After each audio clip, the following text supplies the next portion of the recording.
got Ennis versus Clayton. Ennis going to throw a double jab right hook, and he drops Clayton. This finishes the fight.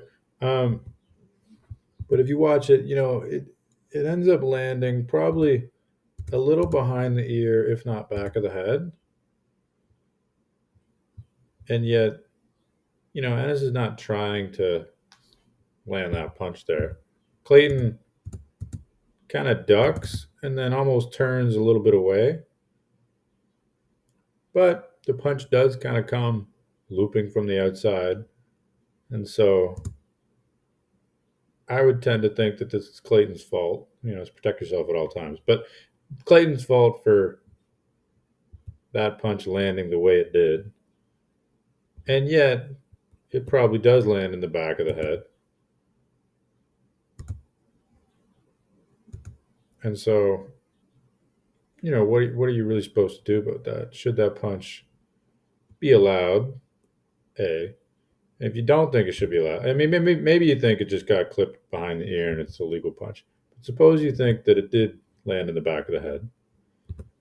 And then you could say, okay, well, it landed in the back of the head, but it really wasn't Ennis's intention to land in the back of the head. And if anything, you could lay the blame on Clayton for dropping his hand and kind of crouching down. So that's where the punch ended up landing. But then you say, okay, well, what are you supposed to do about that? Are we just saying, well, yeah, you can hit in the back of the head as long as you're not trying to?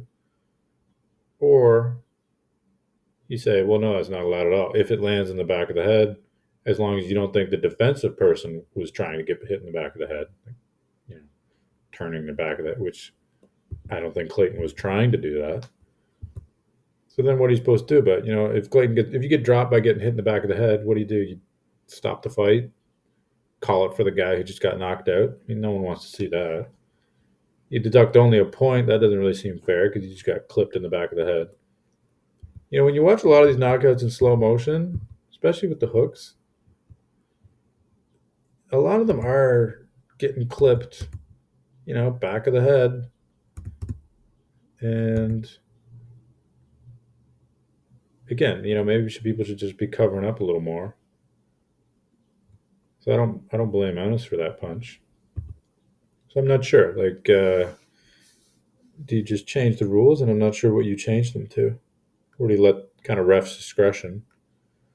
Although sometimes you do see people not here, but where their hand is up. I mean, here he drops it, so it's kind of his fault for getting hit. But you'll see it where the hand is up, protecting the ear, and they get clipped kind of behind the glove. And that seems a little more, maybe that shouldn't be allowed. Or you just allow everything but directly in the back of the head and make people really cover the backs of their ears and put the onus on the defensive fighter rather than on the offensive fighter to kind of prevent those shots from happening.